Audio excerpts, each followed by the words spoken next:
Bem, meus amigos, a partir de agora, com o videocassete Beck Filco, as emoções poderão ser arquivadas de maneira mais viva e colorida. A Filco se preocupou muito em criar um programa que, pelo seu valor histórico-emocional, desse o pontapé inicial na sua videoteca. E o assunto escolhido não poderia ser outro. A maior paixão do povo brasileiro, o futebol. E após um intenso trabalho de pesquisa, selecionamos as informações mais importantes relacionadas à participação do Brasil nas Copas de 1930 até 1982. A Copa do Mundo nasceu em 1920, idealizada por dois homens, os franceses Jules Rimet e Henri Delaunay.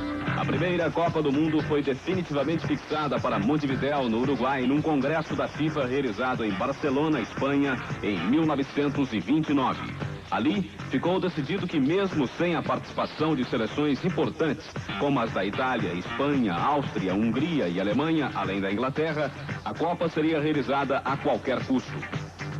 Os uruguaios, campeões olímpicos de 24 e 28, garantiam todas as despesas para transporte e acomodações das seleções que comparecessem ao Mundial. E mais, o Uruguai garantia também a construção de um belo estádio, que ganharia o nome de Centenário em função do centenário da independência do país. Um estádio com capacidade para 100 mil pessoas. No dia da inauguração da Copa do Mundo de 30, tudo estava pronto. O primeiro grupo era formado por Argentina, França, México e Chile. O segundo por Brasil, Iugoslávia e Bolívia. O terceiro com Uruguai, Romênia e Peru. E o quarto com Estados Unidos, Bélgica e Paraguai. Em 1930, o Brasil iniciaria uma fase riquíssima de grandes craques, mas em compensação, paupérrima quanto à conquista de títulos. Nos anos 30, nasceriam para o futebol jogadores como Fausto, meio-campista que na própria Copa do Mundo recebeu o título de Maravilha Negra. Domingos da Guia, o primeiro zagueiro brasileiro que marcava tão somente a bola, sem se importar com o jogador que a conduzia. Surgiria ainda o diamante negro Leônidas da Silva, inventor da bicicleta no futebol, considerado por muitos como o único jogador comparável a Pelé, inclusive por Domingos da Guia. Com uma diferença, a época. Leônidas foi da época do rádio. Pelé é da época da televisão. 1934. Chegava ao Brasil o Rádio Capelinha da Filco, uma revolução na radiodifusão. Em 1934, a sede da Copa do Mundo foi a Itália. Era a segunda Copa do Mundo.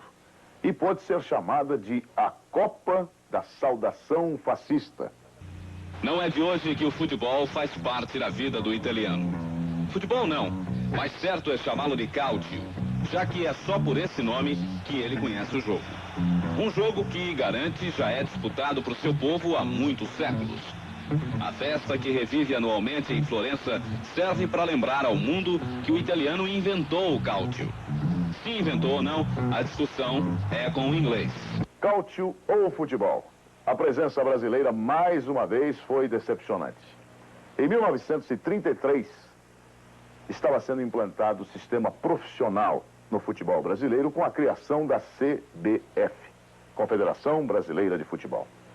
Já no ano da Copa, havia uma verdadeira guerra de interesses, ameaças e acusações entre a CBD, entidade amadora, e a CBF, a entidade profissional. É claro, a convocação e a organização da seleção era da CBD, que, para conseguir formar um time, se viu até obrigada a contratar alguns jogadores paulistas.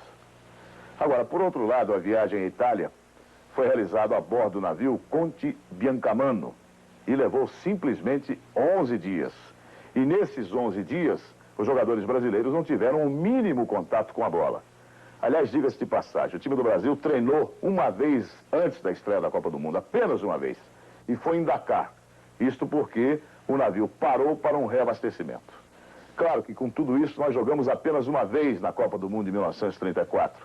E a Itália, com um time fortíssimo, muito bem preparado, conseguiu realmente o título. Foi ele o primeiro bicampeão mundial. que para ganhar esse título deixou de lado até inimizades mortais.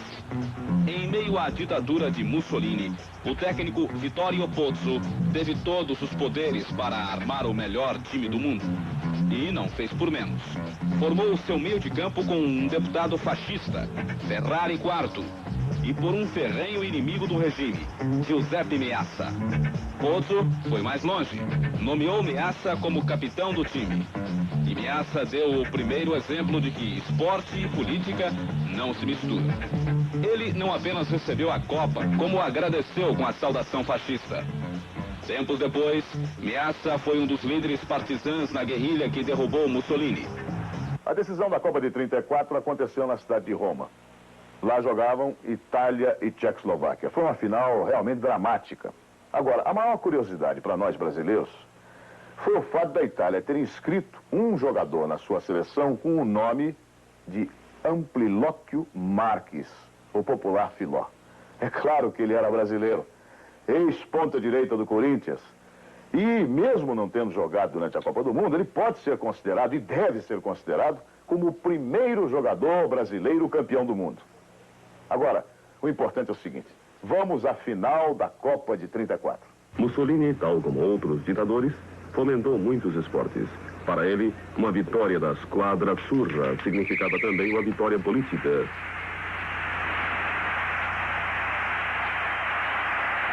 Durante muito tempo, a Itália esteve à sombra do futebol centro-europeu.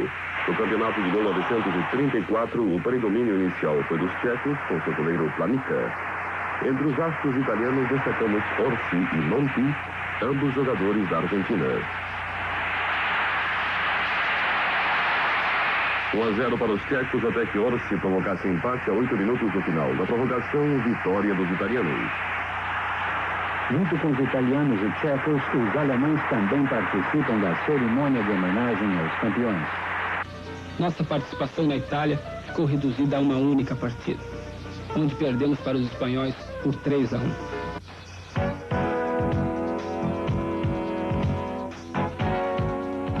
E pela primeira vez, uma boa participação do Brasil numa Copa do Mundo. Isto aconteceu na França, que foi o palco desta Copa, no momento em que a Europa estava às vésperas da Segunda Guerra Mundial. Nas Américas, países como Argentina, Colômbia, México, Costa Rica, Estados Unidos, El Salvador e Guiana Holandesa haviam desistido das disputas eliminatórias. E por isso classificaram-se apenas Brasil e Cuba.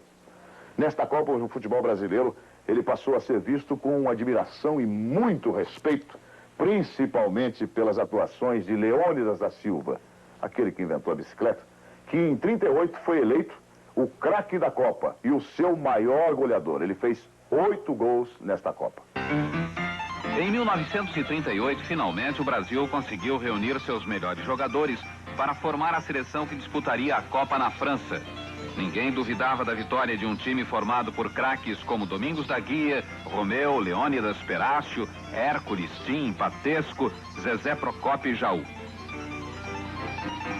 Pela primeira vez, os brasileiros ouviriam a transmissão de partidas internacionais pelo rádio.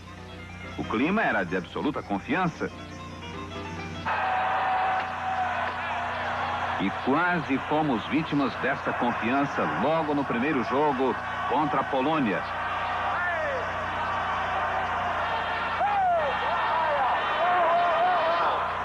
Ganhamos de 6-5 num jogo em que até Domingos da Guia esqueceu sua categoria e cometeu esse pênalti escandaloso.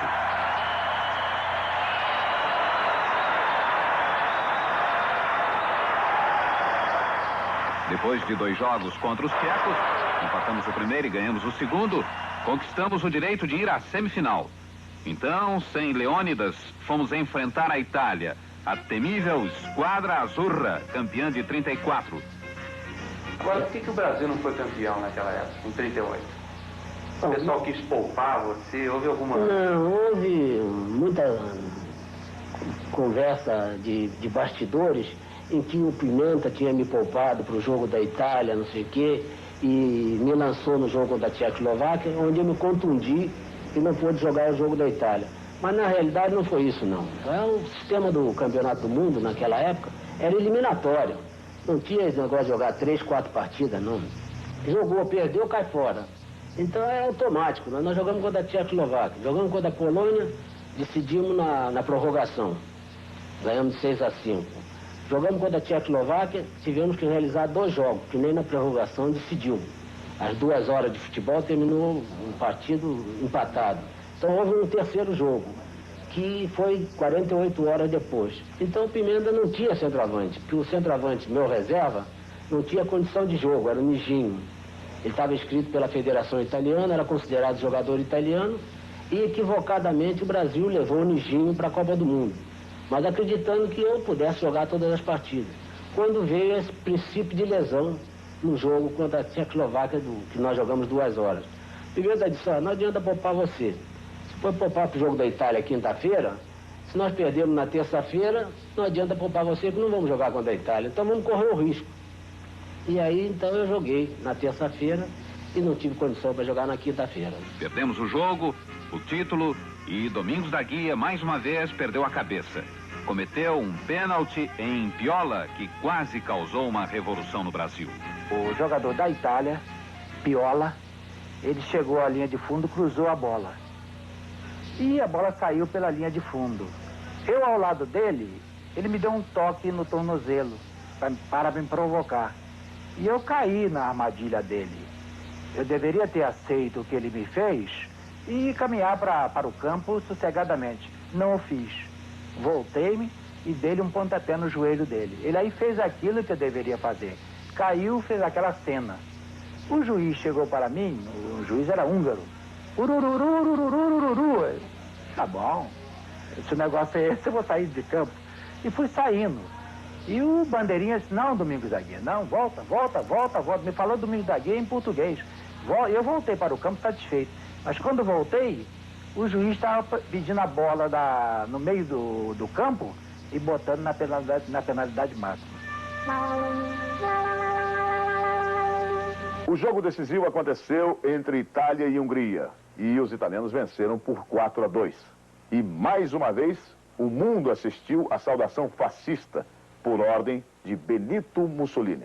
A final da Copa de 38 na França foi jogada neste estádio de Colombe, em Paris. Um estádio que já não existe mais. O ônibus da delegação italiana chega ao estádio de Colombe depois de ter feito o trajeto do hotel ao estádio por 2 vezes. Na primeira, tinham chegado muito cedo. Agora é a vez da delegação da Hungria. Aí está Gilles Rimet, o idealizador da Copa do Mundo. Este é o presidente da França na época, Monsieur Lebrun. Os capitães Meazza da Itália e Sarossi da Hungria trocam flâmulas. O juiz é o francês Capdeville. Na saída, a Itália tomou conta das ações e não demorou muito para que num centro da direita, executado por Meazza, Colauzi pegasse de bate-pronto para marcar o primeiro gol da Itália. 5 minutos de jogo, Itália 1, Hungria 0. Mas, menos de 1 minuto depois, a Hungria conseguiu o empate. Schass lançou para Sarossi, que desviou para o chute de Tchikos. Hungria 1, Itália 1.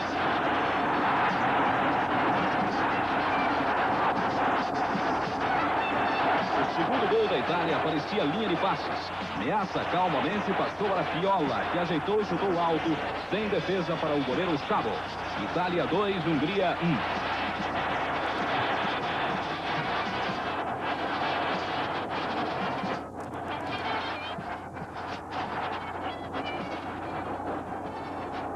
Faltavam 10 minutos para terminar o primeiro tempo. Meazza lançou Colauzi pela esquerda.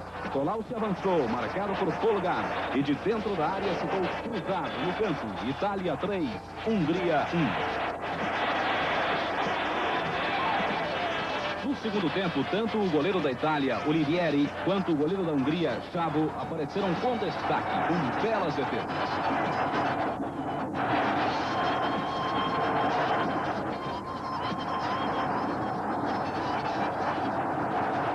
Mas a Itália acabou diminuindo de ritmo e a Hungria subiu. Tanto assim que, a 20 minutos, Sarossi diminuiu com um chute meio prensado para 3-2. Mas a Itália voltou a dominar. E quando faltavam 10 minutos para o jogo terminar, Piola recebeu de Diabate e chutou sem defesa para o goleiro Chavo. A Itália era bicampeã do mundo. O técnico italiano Bozo respirava aliviado. A vitória estava garantida. Os jogadores comemoraram a vitória e quando Meazza, capitão da Itália, foi receber a taça, Gilles Rimet não se furtou a uma saudação típica do governo de Benito Mussolini. O Brasil pediu à FIFA para sediar a Copa do Mundo em 1942, mas acontece que em 1942 não tivemos Copa. Nós tivemos, isto sim, a deflagração da Segunda Guerra Mundial. Mas em 1950, o grande sonho, a Copa do Mundo no Brasil.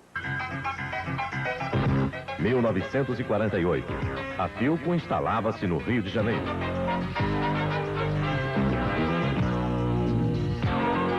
1950. A Philco transferia sua matriz para São Paulo.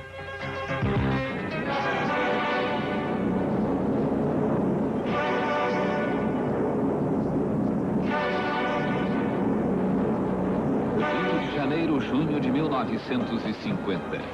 Os pouco mais de 2 milhões de habitantes da capital federal poderiam ter muitos assuntos para discutir. Afinal, era ano de eleição para a presidência da República e os 3 candidatos, Brigadeiro Eduardo Gomes, Cristiano Machado e Getúlio Vargas, estavam em plena campanha. O Rio era uma cidade bem diferente. Não havia congestionamentos no centro da cidade. Não havia biquínis na já famosa praia de Copacabana. Eram poucos, bem poucos, os espigões de Ipanema e Leblon. E um apartamento na aristocrática praia do Flamengo custava 360 mil cruzeiros, ou 360 cruzeiros em moeda de hoje. Mas os 2 milhões de cariocas e os outros 49 milhões de brasileiros não tinham tempo para discutir política, nem temer a bomba. Cantavam e riam, mas seus ídolos de então não eram cantores nem artistas de teatro ou revista. O Brasil, e o Rio em particular, só falava, só pensava, só respirava futebol. Era ano da Copa do Mundo, da 4ª Copa. Conseguíramos sediar a Copa, antes marcada para a Alemanha, que foi expulsa da FIFA nos tempos da guerra. Conseguíramos construir o estádio municipal, o maior do mundo, em menos de 2 anos, missão quase impossível. Conseguíramos até mudar as regras do jogo. Pela primeira e última vez, a parte final do campeonato seria disputada pelos 4 classificados, jogando todos uns contra os outros, sem eliminatórias. Só faltava agora que os nossos craques, esplêndidos craques como Zezinho, Ademir, Danilo, Chico, Bauer, Barbosa, entrassem em campo e esmagassem seus adversários. Mas Deus, como afirmou um jornalista inglês, estabelecera que nenhuma árvore crescesse até a altura do céu, nem mesmo a maravilhosa árvore auriverde do futebol do Brasil. E ganhou o Uruguai. O portentoso foi inaugurado pelo presidente Dutra e antes da grande catástrofe viveu 5 dias de glória e festa, pois foi com festa que a 4ª Copa do Mundo começou no dia 24 de junho de 1950. Quase 80 mil pessoas assistiram o primeiro jogo do Brasil contra o México. Eu sou brasileiro, tu és brasileiro, muita gente boa brasileira é. Vamos fazer governo no nosso coração, vamos fazer para os brasileiros.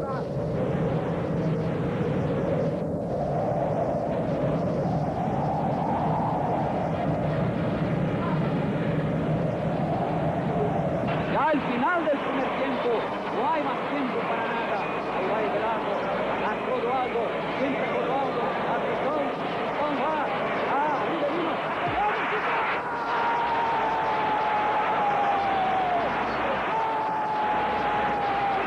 ¡Gol,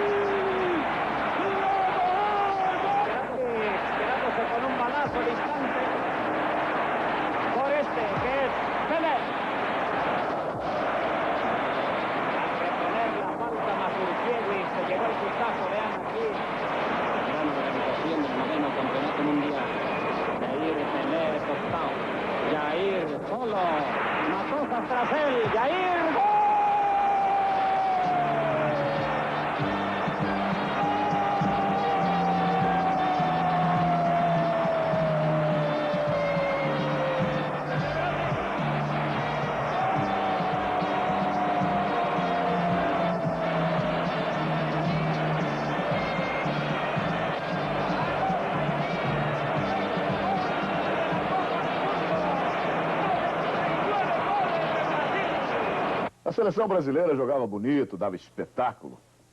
E tem um detalhe, hein? Não se assustava com cara feia de jeito nenhum. E o jogo violento, principalmente em cima do Pelé, era uma coisa que todo mundo já esperava. O Pelé foi caçado, ele foi empurrado, foi pisado. Agora, deu o troco no mesmo nível. Aliás, eu acho que deu o troco num nível superior. Porque repare só a inteligência do Pelé até para bater. Teve uma jogada que eu saí de Brando, 2, 3 jogadores do Uruguai.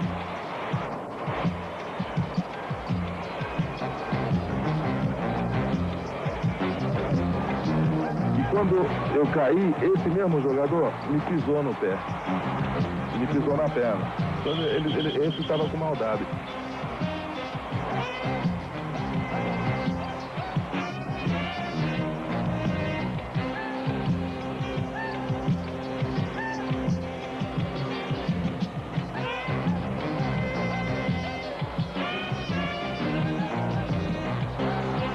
E nessa jogada, ele veio para me dar o pontapé por baixo. E para me defender, que eu vi que ele vinha de maldade, eu larguei o cotovelo, pegou bem no rosto dele. Mas o juiz deu a falta contra ele, para você ver. Porque ele já vinha com má intenção do lado, por trás de mim para dar, entende? Eu, como eu percebi, eu me defendi.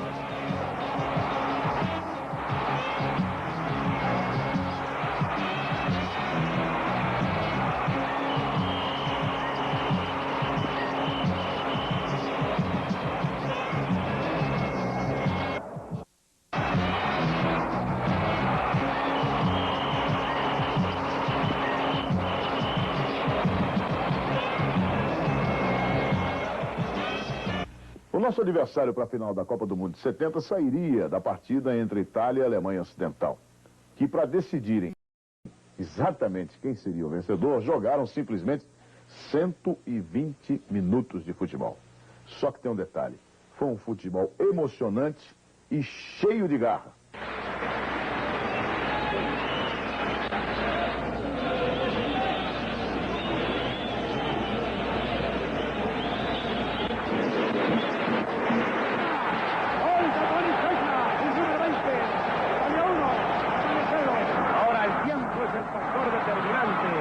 Y el espacio es el espectáculo de ellos. ¡Empatado! ¡Empatado!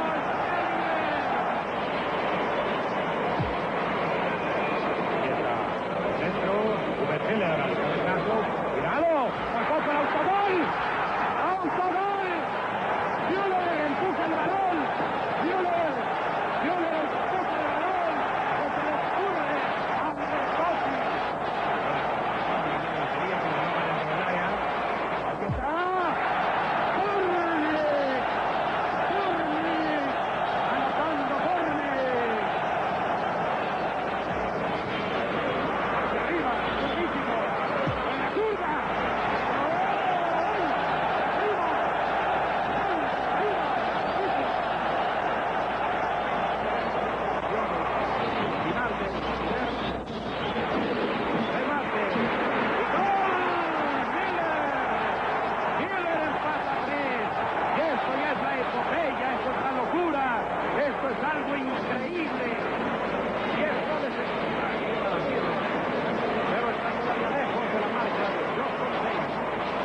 Tiene una oportunidad de igualar esta marca del francés Fontaine con el liderato.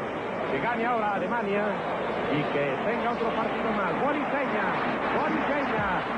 remate, gol de Gigi, Gianni Rivera, el bambino de oro. La felicidad de los rostros italianos. Ahí está el capitán Sacchetti, siempre serio, siempre parco. La jugada de Guariseña metiéndose en el centro. Y la jugada de Rivera que dice Alemania eliminado. Los jugadores italianos se derrumban, golpean con los puños en el piso.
media vuelta jugó Leónidas, el gran goleador, y la saca.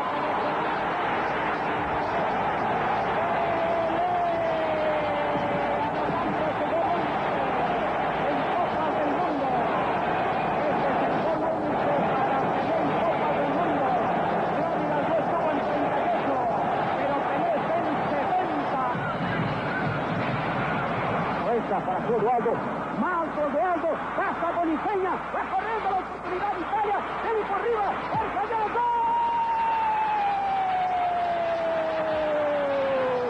¡Gol de Italia! Boniceña señala el gol del empate.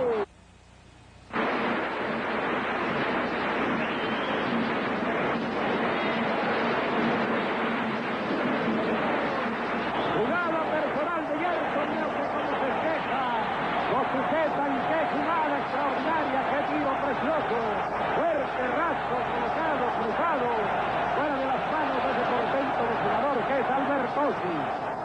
De otra forma que Jairzinho se mete, la jugada sobre Gerson, burla, dispara, cruza y anota. Sensacional. Brasil 2, Italia 1. Brasil. Y ahora todo es unánime. El árbitro ha unificado a todos, a unos y a otros. Y ahí va Pelé buscando el remate, la pone fácil. Jairzinho, ¡gol de Jairzinho! Ha entrado sensacionalmente, cabezazo de Pelé sobre Jairzinho. Y Jairzinho con una rabia, con toda el alma puesta en los zapatos, con todo el corazón en los ojos, y que gol un gol. Y ya usted casi llora en la fraternidad brasileira. Vamos a ver la jugada, justicia inmanente. Vamos a ver la jugada cuando Pelé cabecea para ponerle la pelota a Jairzinho. Balón bombeado. Pelé que mide, salta, la entrega. Jairzinho que entra, se la lleva con el coraje. Brasileños desde Copacabana, desde la avenida Atlántica, mientras Clodoaldo borda la maravilla de ese fútbol pegador. Rivelino, hacia fondo, Jairzinho. Paquete en marcación personal. Jairzinho. Pelé, el monstruo. Se la pone al capitán para que ejercite el tiro libre.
Era nossa, merecidamente, com os aplausos do mundo inteiro que acompanhava a Copa pela TV ao vivo e assistia os lances sensacionais que marcaram a nossa seleção como um time fantástico, como um time mágico.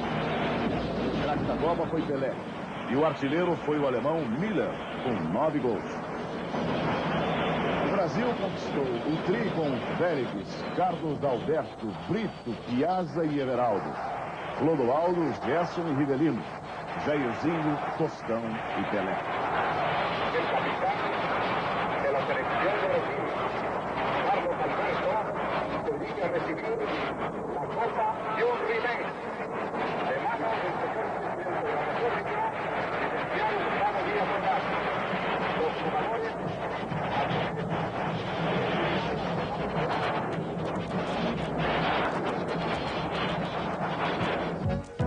1972. Philco, primeiro televisor portátil em cores. 1973. Philco, primeiro rádio relógio digital. 1974. Philco, primeiro televisor a cores totalmente automático.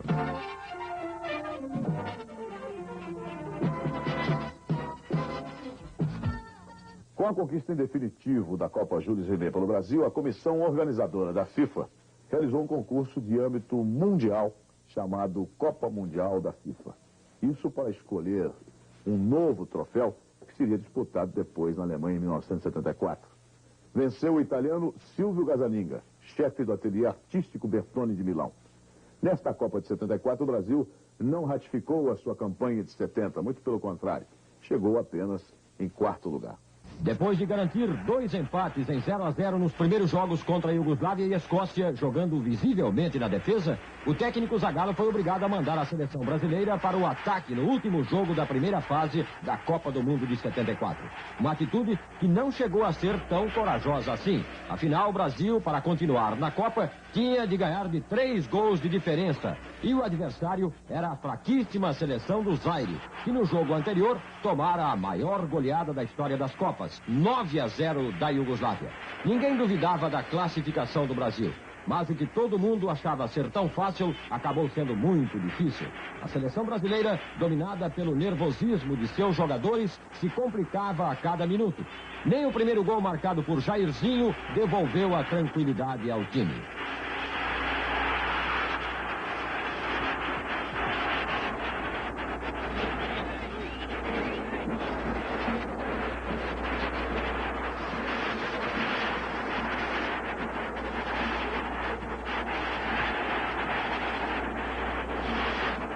Mesmo assim, o Zaire não oferecia muita resistência. Ainda no primeiro tempo, surgiu o segundo gol do Brasil, um gol de Rivelino.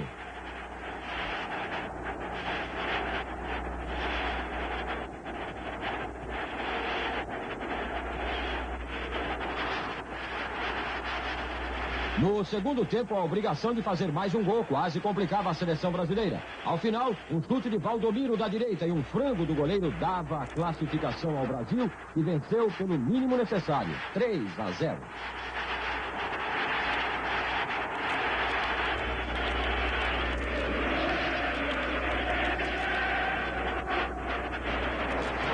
Em Hannover, começava para o Brasil a segunda fase da Copa. O adversário era a perigosa seleção da Alemanha Oriental, que vinha credenciada por uma ótima vitória sobre a Alemanha Ocidental, 1-0. Além disso, a Alemanha Oriental possuía a seleção com o melhor preparo físico da Copa de 74. Porém, a rivalidade entre as duas Alemanhas fez com que toda a torcida ficasse ao lado do Brasil. Motivados, os jogadores brasileiros encararam os alemães orientais e conseguiram uma grande vitória. Uma falta perto da área da Alemanha.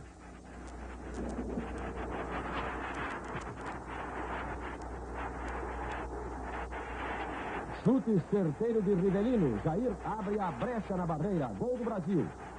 Um gol que foi comemorado também pelos alemães ocidentais.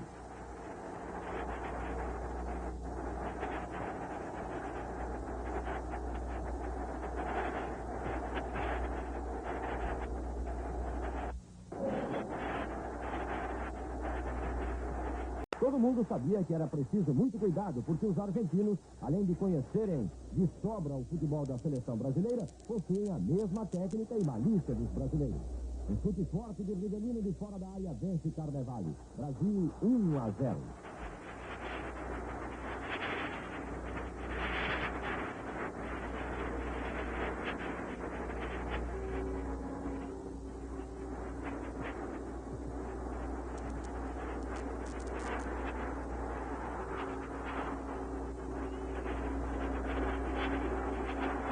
Mas o gol de Rivelino não assustou os argentinos. Ainda no primeiro tempo, Brindisi, perfeito na cobrança de falta. 1-1.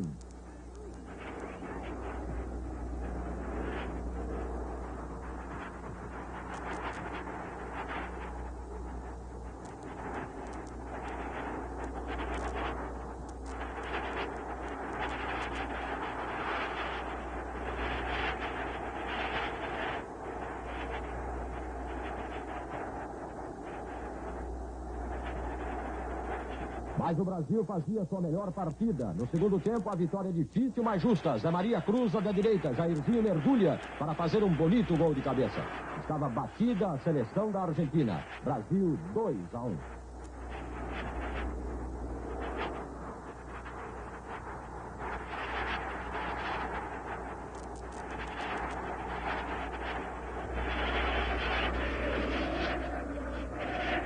E o sonho do quarto título parecia já possível.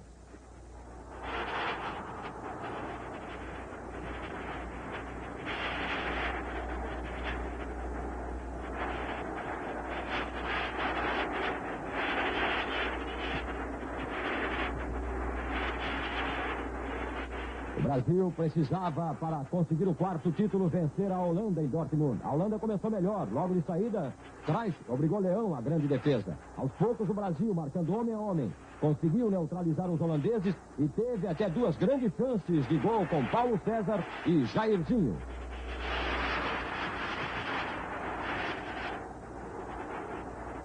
No segundo tempo, a seleção da Holanda, perfeita nas deslocações constantes, confundiu inteiramente o Brasil. E o inevitável aconteceu. Gol de Neskens, encobrindo Leão.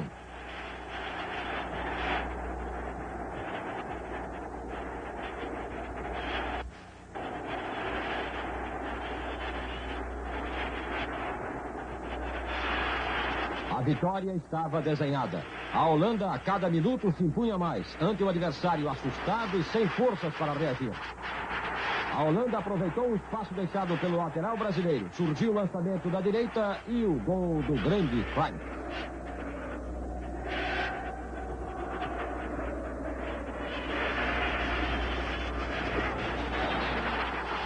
O desespero tomou conta da seleção brasileira e Luiz Pereira foi expulso. Nada mais adiantava. Com 2-0, a Holanda era finalista da Copa e ao Brasil cabia o consolo de disputar o terceiro lugar. Para se ter uma ideia da insegurança da nossa seleção em 1974, a gente vai traçar um parâmetro. Veja bem a escalação do Brasil no primeiro jogo da Copa de 74. Leão, Nelinho, Luiz Pereira, Marinho, Pérez e Marinho Chagas, Piazza e Rivelino, Valdomiro, Jairzinho, Leivinha e Paulo César Lima. Agora, na nossa última apresentação, que foi exatamente na disputa de terceiro lugar, quando nós perdemos para a Polônia por 1-0 gol de Lato, a seleção estava assim: Leão, Zé Maria, Alfredo Mostarda, Marinho Pérez e Marinho Chagas, Carpegiani, Rivelino e Ademir da Guia, depois entrou Mirandinha, Valdomiro, Jairzinho e Dirceu. Simplesmente aconteceram 5 alterações na escalação brasileira. Em Munique, quase ninguém ligava para o jogo entre Brasil e Polônia. A festa era no dia seguinte. Abatida, sem maior motivação e com muitas alterações, a seleção brasileira perde a sua segunda partida seguida. A Polônia mereceu o terceiro lugar com este gol de Lato. O futebol, 3 vezes campeão do mundo, estava irremediavelmente batido. Era o quarto colocado da Copa.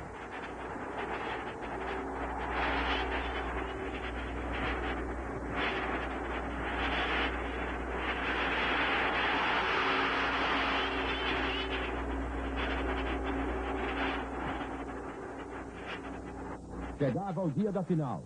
O Estádio Olímpico de Munique recebia o maior público de sua história. A fantástica equipe holandesa enfrentava a força e a técnica dos alemães. Os apostadores, na média de 4-1, apontavam a Holanda como campeã do mundo. E esta opinião ficou mais forte ainda quando a Holanda marcou o primeiro gol do jogo. Um pênalti de Huggins em Cruyff. Neskens cobrou e fez 1-0. Mas os donos da festa não pareciam querer deixar escapar a grande oportunidade. Rosenbein, derrubado por Jansen. O juiz inglês Patrick não teve dúvida. Pênalti contra a Holanda.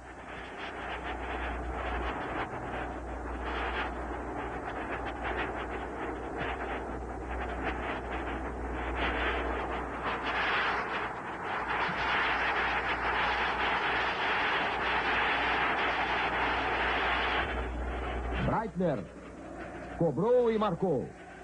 1-1.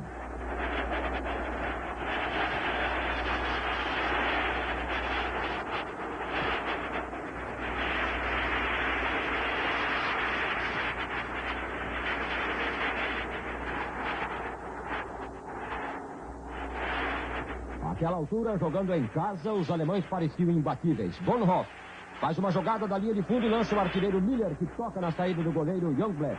A Alemanha ganhava a Copa do Mundo pela segunda vez.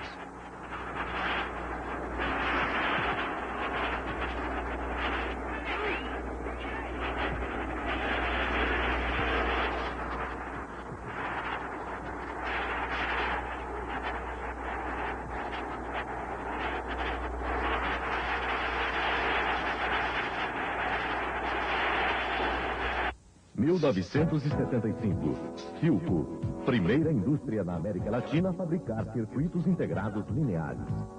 1976, Philco, primeiro televisor a cores com controle remoto de 6 funções.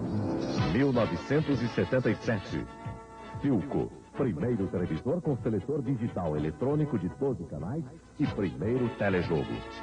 1978, lançamento do primeiro rádio-relógio eletrônico com operação automática na falta de energia elétrica.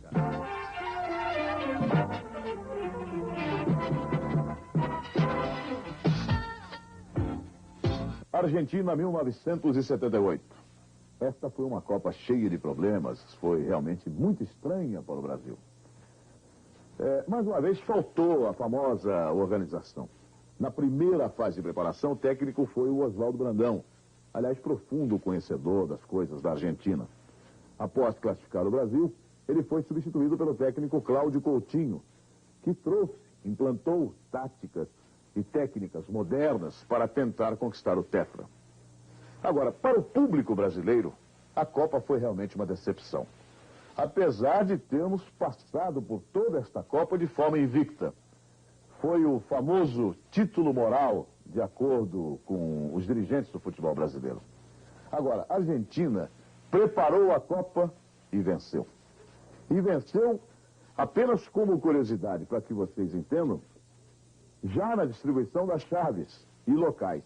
Simplesmente a Argentina, como dona da casa, acabou obrigando a seleção, por exemplo, brasileira, a realizar inúmeras viagens. Vejam só esses dados. O Brasil, durante a Copa de 1978, teve de viajar nada menos de 4.659 quilômetros, cerca de 8 horas de voo. A Argentina viajou 618 quilômetros apenas, cerca de 1 hora de voo. Na primeira fase de classificação, lá na sede de Mar del Plata, o Brasil encontrou um terrível problema, o problema da grama. O estádio tinha recém-terminado. Ele tinha sido acabado exatamente para a Copa do Mundo. E o gramado ficou, evidentemente, muito fofo. A grama ainda não estava bem fixada. Isso causou um enorme desgaste físico em nossos jogadores. E a cada chute, blocos de grama acompanhavam a bola. Por outro lado, mais uma vez, não tivemos um time base. Em 7 partidas, nós tivemos 17 jogadores sendo utilizados pelo técnico Cláudio Coutinho. Apenas Leão, Oscar, Amaral e Batista jogaram todas as partidas. Era o dia 3 de junho. Depois do Brasil ter perdido boas chances, a Suécia contra-ataca e Lennart Larsson lança Sjöberg. A bola passa entre as pernas de Cerezo, sobrando para Sjöberg, que chuta sem defesa para Leão. 36 minutos, primeiro tempo. 1-0 Suécia.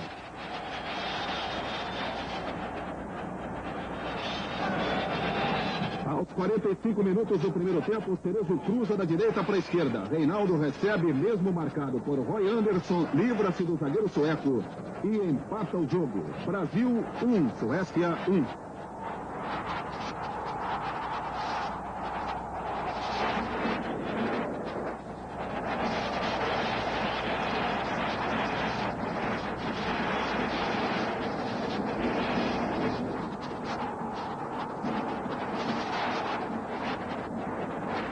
Este é o segundo jogo do Brasil contra a Espanha e que terminou 0-0.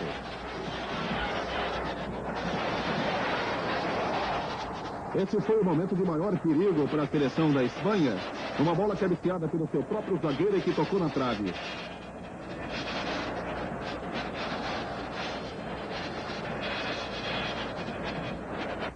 Até o terceiro jogo contra a Áustria, o Brasil não havia se apresentado bem. Era lento, apático e não se encontrava. Nesse jogo entrou o Roberto, que acabou decidindo a partida. Vencemos e continuamos um time que não mostrava as virtudes que todos os brasileiros esperavam dele.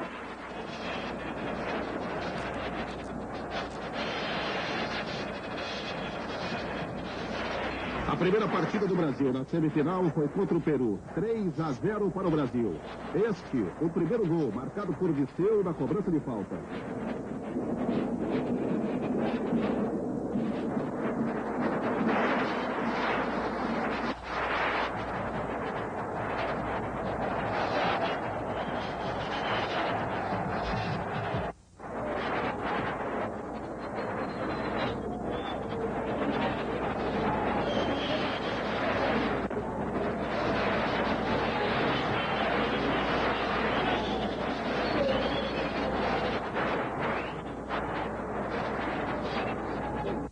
Você já viu o segundo gol de Dirceu. E agora repare o lance do pênalti de Duarte e Roberto. Depois ainda Chupintar, fazendo a falta seguinte. Zico, que entrara no lugar de Gil, marcou o terceiro gol brasileiro na cobrança desse pênalti.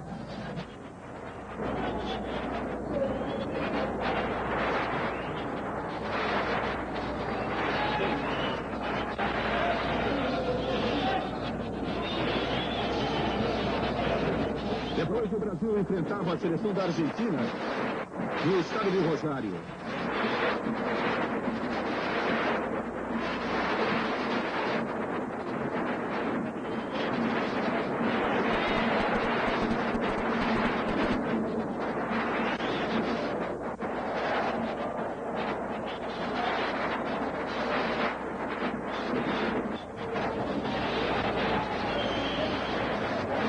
De qualquer maneira, Brasil e Polônia fizeram um belíssimo espetáculo. 2 minutos de jogo, Zico se machuca ao tentar cruzar uma bola. Muita gente criticou a preparação física do nosso time na Copa de 78. O Brasil abriu a contagem através de Nelinho cobrando falta.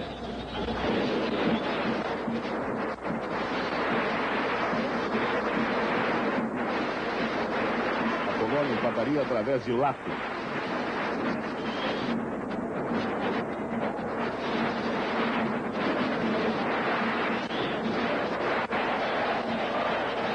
Roberto colocaria o Brasil novamente em vantagem.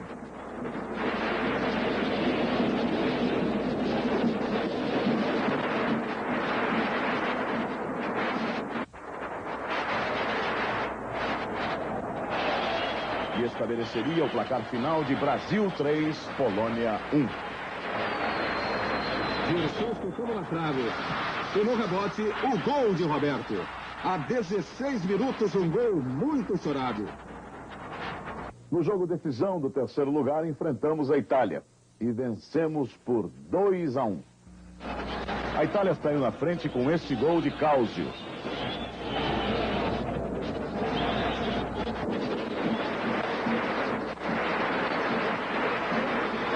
O Brasil empata através de Nelinho, que recebe a bola pela direita e manda uma bomba indefensável.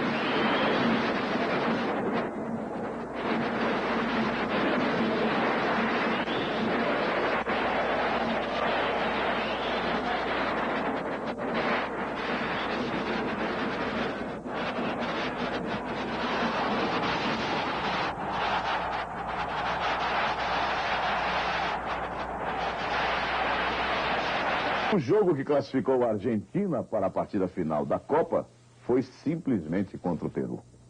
Jogo que até hoje ninguém sabe explicar o que aconteceu.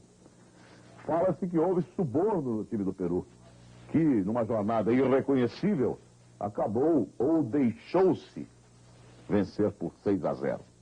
Na partida final entre Argentina e Holanda, tivemos o placar de 1-1 nos 90 minutos.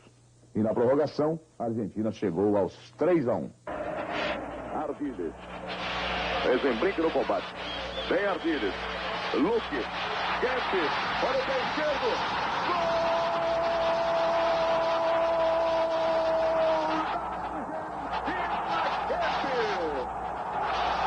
Numa bola muito bem tocada por Luque. Guedes. Que é realmente um artilheiro. Marcando um gol que vai para a história do futebol da Argentina. Um gol que vai para a história do futebol mundial. Kempes.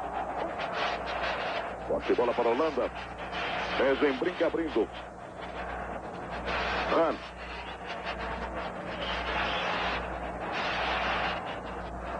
Neckerkop, condição de jogo para a Holanda. Grande cruzamento. Gol!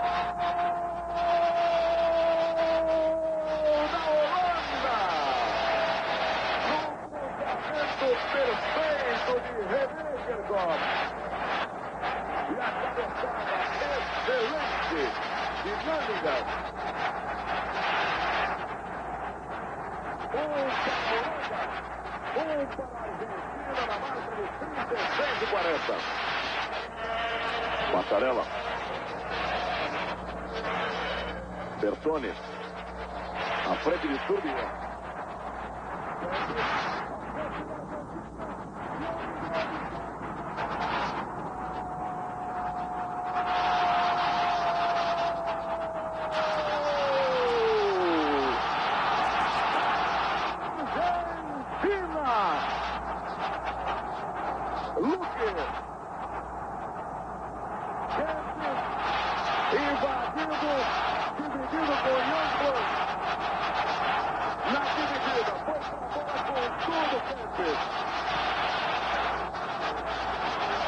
Com a perna direita, com a sola do pé, empurrou para dentro do gol. É da Argentina.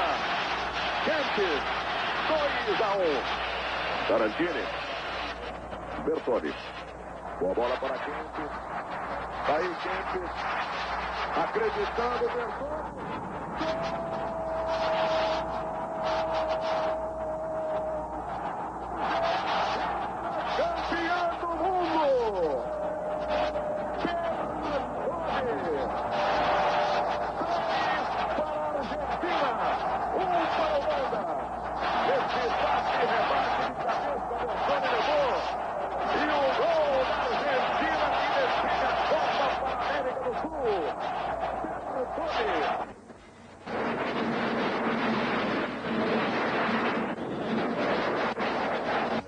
Em 1979, Philco 14 Color, o menor e mais leve televisor em cores em sua categoria. 1982, a Philco inicia uma nova fase da microeletrônica brasileira com a inauguração da unidade industrial de Contagem, em Minas Gerais.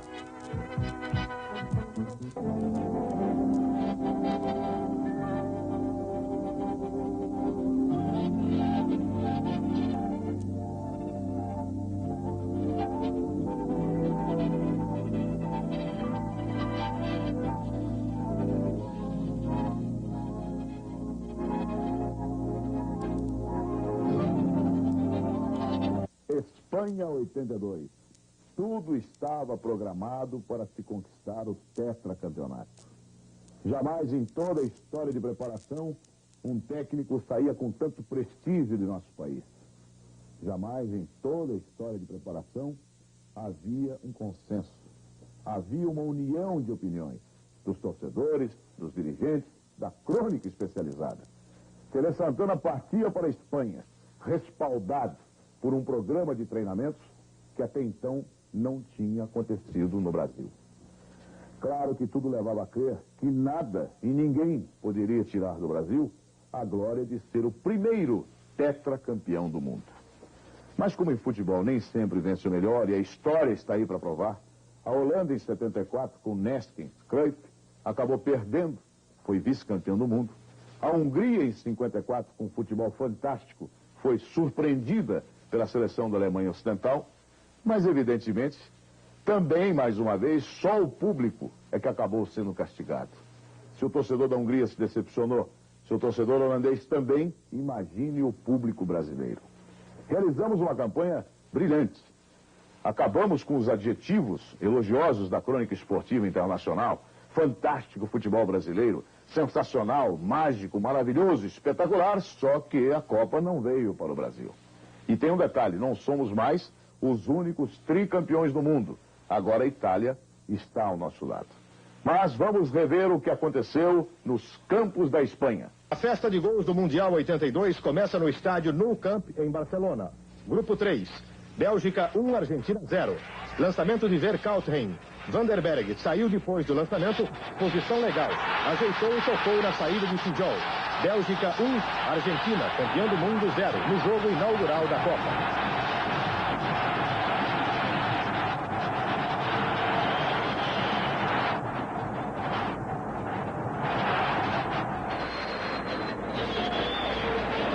Agora Sevilha e a tão esperada estreia do Brasil no Grupo 6.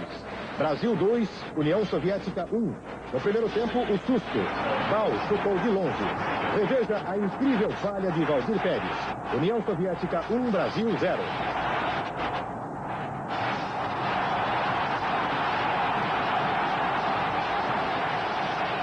No segundo tempo, a festa do Brasil. Explodiu o gênio de Sócrates no gol de empate. Sócrates dominou, driblou 1-2 e chutou violento do ângulo. Sem defesa para Dassaev. Brasil 1, União Soviética 1. Aos 43 minutos, o gol da vitória. Paulo Isidoro para Falcão, que deixa para Éder soltar a bomba de fora da área.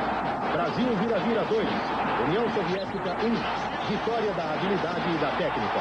Justiça para o grande futebol brasileiro no segundo tempo.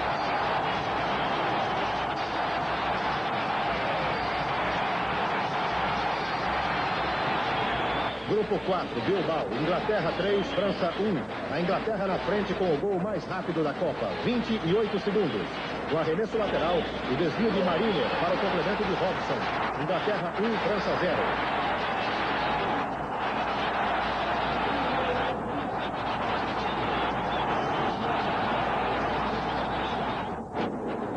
Ainda no primeiro tempo, o empate da França. Girard fez ótimo passe para Soler, que na corrida acertou um chute cruzado na esquerda do goleiro Chilton. França 1, Inglaterra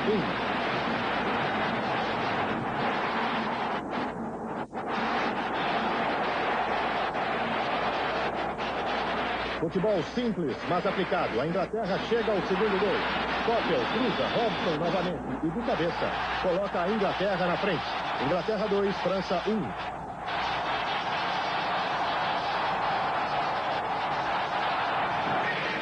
O toque de bola da França, liderada por Michel Platini, não impediu o terceiro gol da Inglaterra. Bola levantada na esquerda e ajeitada para a França. O chute bate em Tressor e sobra para Mariner marcar. Final, Inglaterra 3, França 1.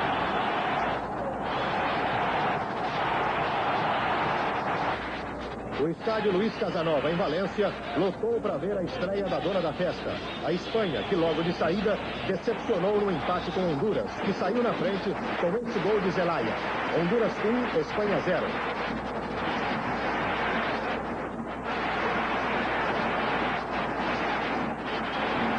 Incentivada pela grande torcida, a Espanha atacou muito, mas o gol só saiu no segundo tempo e de bola parada.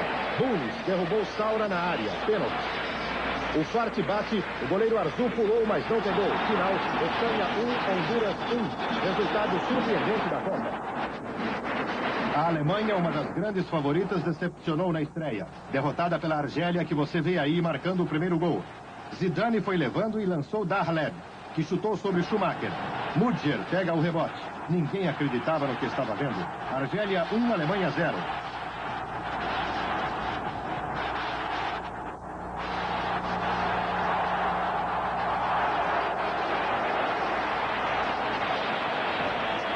Magat recebeu na esquerda e cruzou rasteiro. Rummenigge, mesmo caído, completa para o gol.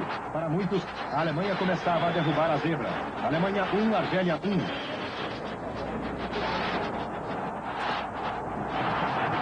Os alemães ainda festejavam o gol de empate. Asta foi lançado na esquerda e jogou no meio. Fosters não cortou e Beluomini completou, confirmando a zebra. Argélia 2-1 na Alemanha Ocidental, grande favorita ao título.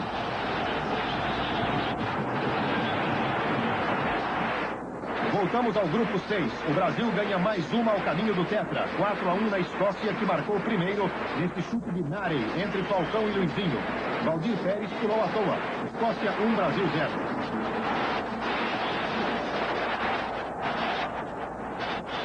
Reação do Brasil. Cereza derrubado na entrada da área. Zico com maestria. Até parece que coloca com a mão a bola no ângulo. Raul só olhou. Brasil 1, Escócia 1.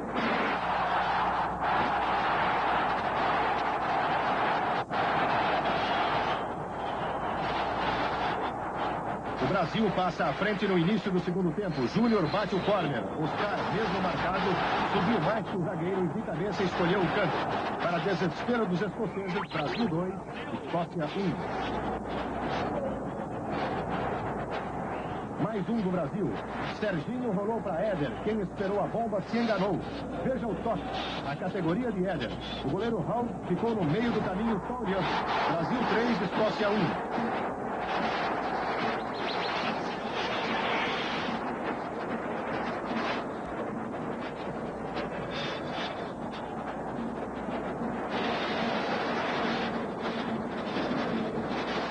Mais um gol para coroar o grande segundo tempo brasileiro. Observe o toque de bola até Sócrates rolar para Falcão, que encheu o pé. Bola no canto.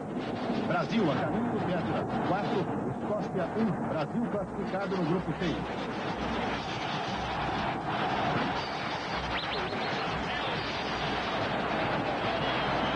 A Argentina se recupera no grupo 3 e goleia a Hungria. Falta da esquerda, Passarella cabeceia pro meio. Gadiego e Maradona não pegam. Bertoni livre completa. Argentina 1, Hungria 0.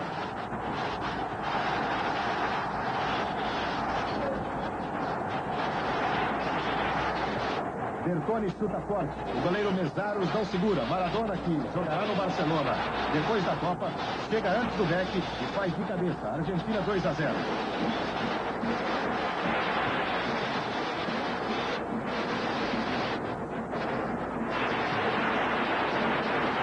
Maradona tabela com Keynes, recebe na frente e chuta forte, cruzado. O goleiro Mesaros vai bem na bola, mas não evita o gol. Argentina 3, Hungria 0.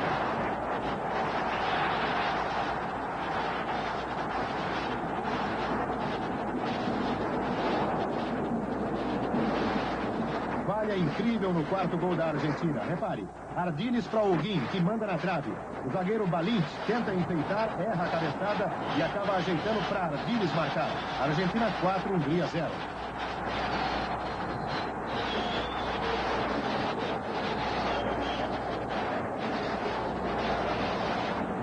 No gol da Hungria, uma bela combinação do lateral Tots com o atacante Poloski, que na entrada da área chuta forte no canto. Sem defesa para Pidol. Final, Argentina 4, Hungria 1, no estádio Rico Pérez, em Alicante. Ainda no grupo 1, a Itália empata com Camarões em Vigo e é segunda no grupo. Paulo Rossi cruza, Graziani sobe e joga no ângulo. No cono, que estava 240 minutos, sem tomar gol, escorrega e a bola entra. Itália 1, Camarões 0.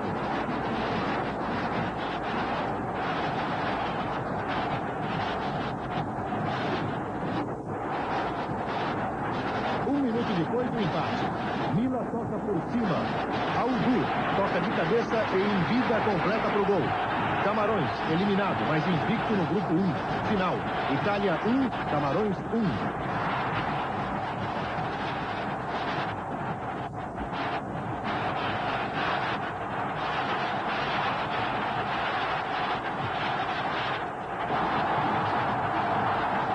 Em Valladolid, o 1-1 com a Tchecoslováquia dá o segundo lugar do grupo 4 para a França, que marca na frente. Lacombe passa no meio de 2 e na dividida a bola sobra livre para o ponteiro Six marcar. França 1, Tchecoslováquia 0.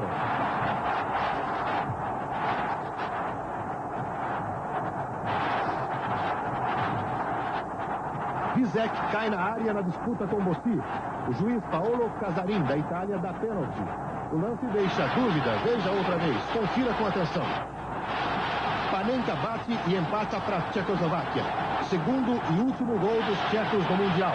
O primeiro foi do próprio Panenka, também de pênalti contra o Kuwait. O Brasil se despede de Sevilha com a goleada e show na Nova Zelândia. 4-0. Cerezo na direita para Leandro, que cruza na medida. Zico de voleio sem defesa. Brasil 1-0.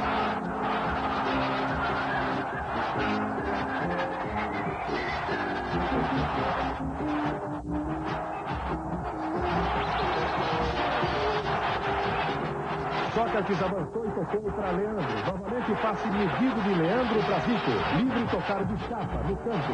Segundo de Zico. Brasil 2, Nova Zelândia 0.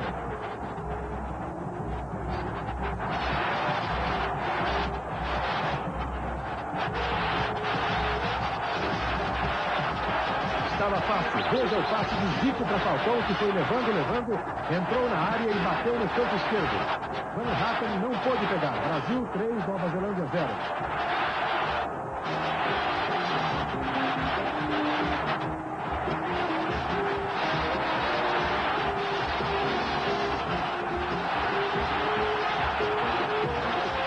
Júnior levanta na área. Zico ajeita mal e chuta. Serginho meio caído, divide e marca o seu primeiro gol na Copa. Brasil 4, Nova Zelândia 0. Brasil deixa Sevilha invicto e parte para Barcelona.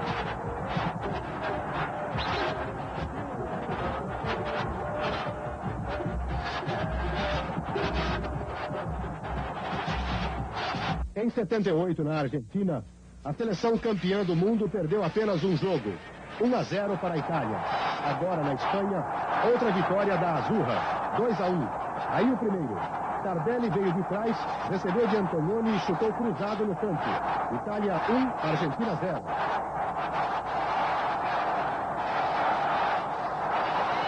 No passe de Paulo Rossi, Galvão se adianta para tentar colocar o atacante em impedimento. Rossi chuta sobre Fijol. No rebote, Conte vai ao fundo, dribla Fijol e rola para Cabrini marcar. Itália 2, Argentina 0.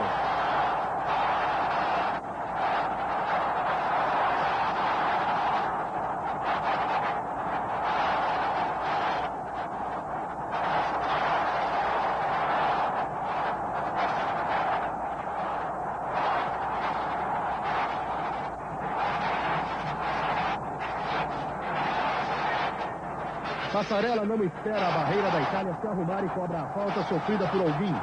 Zoff, surpreso com o chute, só olha a bola entrar. Final, Itália 2, Argentina 1. A Argentina começa a despedir-se da Copa 82. Primeiro foi Sevilha, agora em Barcelona. Mais uma vez explodiu a bomba de Éder. Ele bate a falta com violência. Fillol apenas toca na bola que bate no travessão. Zico chega antes de Serginho e empurra para o gol. Começava o Carnaval do Brasil no estádio Sarriá. Brasil 1, Argentina 0.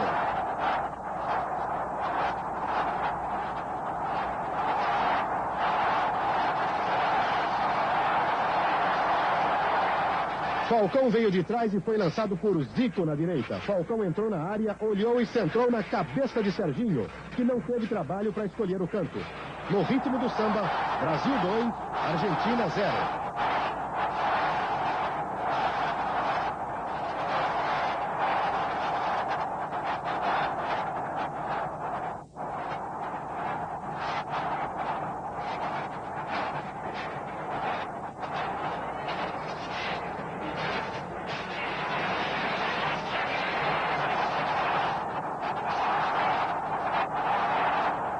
O Brasil trocava passes. Zico lançou Júnior, que saiu de trás, iludindo a linha de impedimento da Argentina. Júnior só colocou na saída de Fijol. Brasil 3, Argentina 0.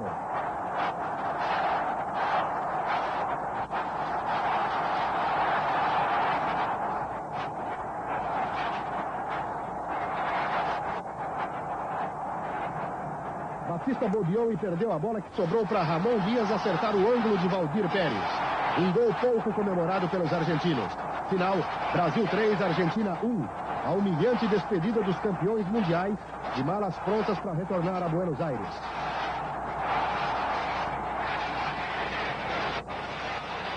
A França larga na frente no grupo D. Mesmo sem Michel Platini machucado, a França dominou a Áustria, perdeu muitos gols e venceu apenas por 1-0 nesta falta cobrada por Gendini, com muita categoria.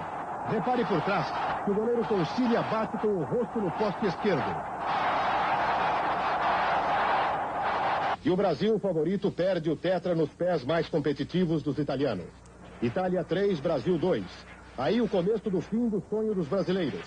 Cabrini cruza, Paulo Rossi livre, escolhe o canto com a defesa só olhando, assistindo a cabeçada de Rossi. Itália 1, Brasil 0.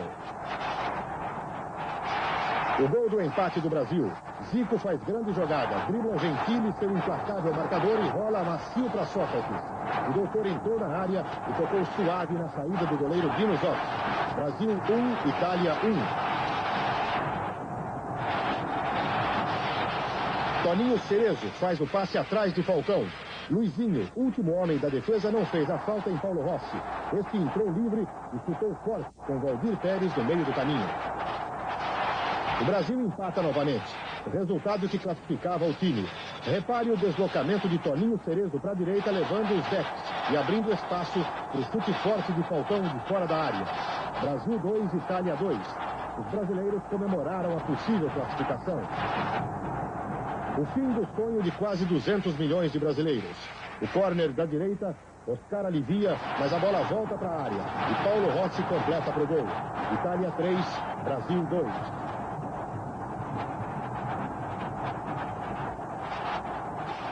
Outra vitória da Itália. Novamente os gols de Paulo Rossi levaram a sua seleção para a final.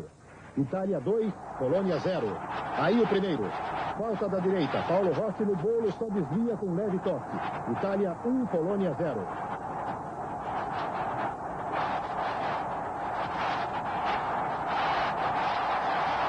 O segundo da Itália, Bruno Conte leva na esquerda, vai ao fundo e cruza. Outra vez, Paulo Rossi livre, agachado, completa de cabeça. Itália 2, Polônia 0. A Azurra pela quarta vez na final de uma Copa do Mundo.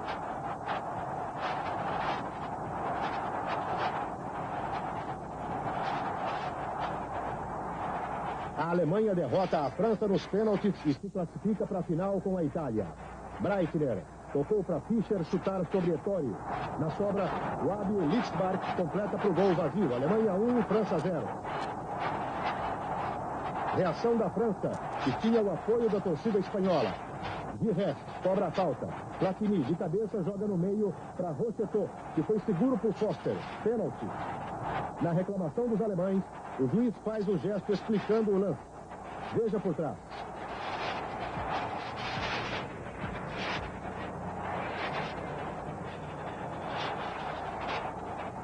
Michel Platini bate com categoria no canto. França 1, Alemanha 1. A França na frente. Giresse cobra outra falta. A bola resvala na barreira e sobra livre para o líbero francês Crestor. Crestor acerta o voleio. Um belo gol da França que virou o jogo. França 2, Alemanha 1. Aí está o terceiro da França. Stix recebeu na área e rolou para o chute forte de Giresse. Giresse venceu o goleiro Schumacher. A bola bateu na trave direita antes de entrar. França 3, Alemanha 1.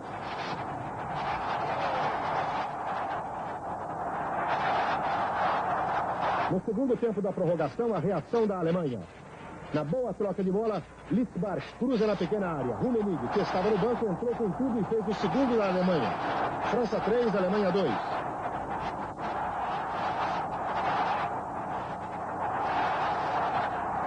O empate. Novamente lançado na esquerda, Litzbark cruza na área. O grandalhão Rubens tocou de cabeça para Fischer acertar o ângulo esquerdo de Ettori com uma meia bicicleta. Um lindo gol de empate. Alemanha 3, França 3.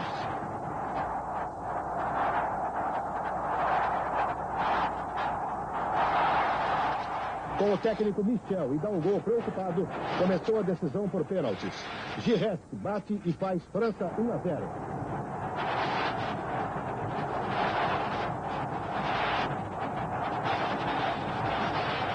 Cal espera o juiz orientar a posição do goleiro e bate bem. Alemanha 1, França 1.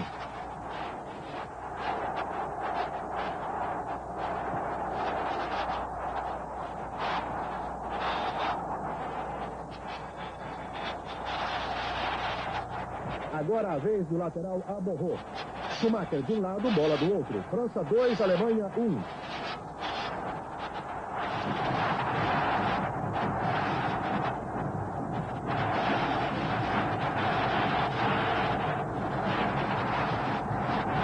O meio-campo Breitner tomou boa distância e colocou pelo alto. Tem defesa para Ettori. Tudo igual. Alemanha 2, França 2.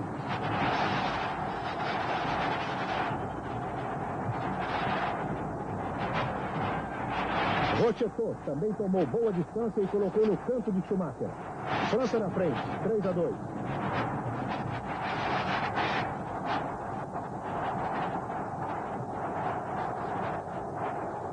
Stilic, o líbero alemão, bate e Ettori defende. Stilic chora, agachado. A França mantém a vantagem, 3-2. Litzbark bate com categoria no ângulo esquerdo, tudo igual. Alemanha 3, França 3. Michel Platini coloca a França em vantagem, 4-3 nos pênaltis.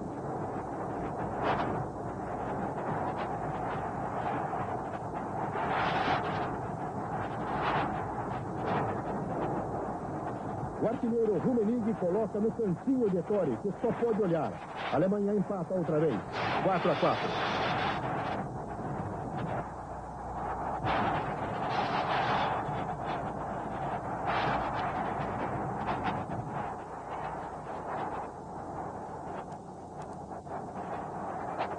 Bossi coloca à direita. Schumacher pula certo e defende. Bossi agachado lamenta. Schumacher ergue o braço e comemora. 4-4.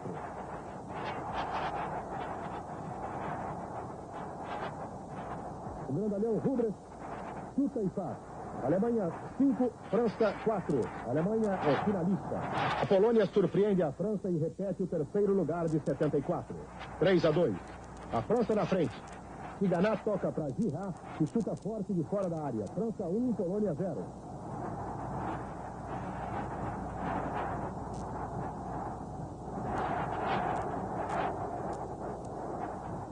O artilheiro Boniek faz ótimo lançamento para Charmas, chutar cruzado de pé esquerdo. A bola bate no poste esquerdo antes de entrar. Polônia 1, França 1.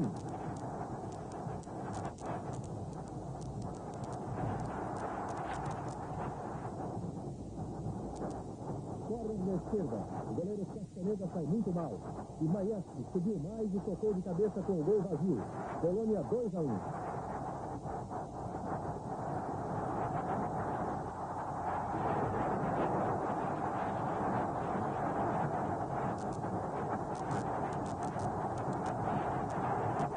Outra falha do goleiro Castaneda. Kupcevic bate a falta, o goleiro pula atrasado, a bola entra no campo. Polônia 3, França 1.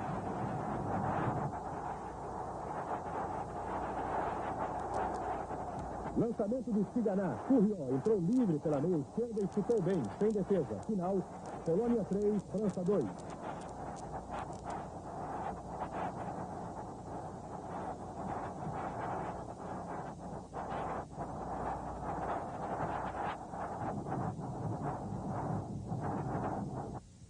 A briga pelo primeiro lugar e a vitória de uma seleção depois da espera de 44 anos pelo título mundial. A Itália também é tri, com os 3-1 sobre a Alemanha. No primeiro gol, o infalível artilheiro Paulo Rossi confere de cabeça depois do cruzamento de Gentili. Veja a repetição, e Altobelli também tenta a cabeçada, mas quem faz Itália 1-0 é mesmo o Bambino de Ouro. A Copa de 82 mais perto da Azurra. Rossi rouba de Conte, leva em frente, Tireia e Bergomi fazem a tabela até de calcanhar. Tardelli recebe de Bergomi e toca no canto. Itália 2-0.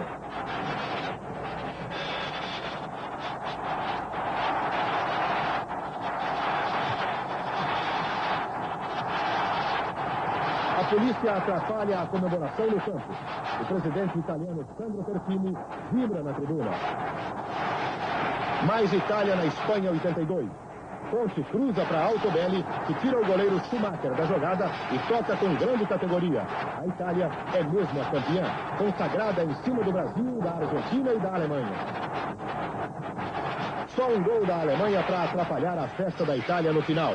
Miller bate a falta, Fischer tenta o chute, mas quem faz no rebote é Breitner. Um pouco tarde para a reação. Final, Itália 3, Alemanha 1. Pois bem, esta é a história de todas as Copas do Mundo de 1930 até 1982.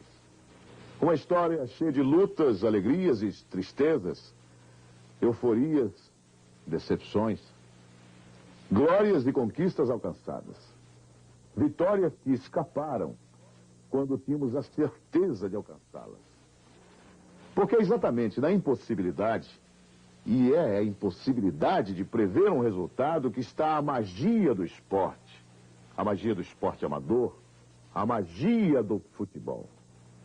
A Philco espera que a este programa, que é um programa reportagem, os senhores editem outras vitórias, outras conquistas, porque a barreira do esporte, o ideal olímpico, vai se somar a cada dia que passa. Por isso, é muito importante no mundo de hoje que você possa registrar momentos, vibrações como estas,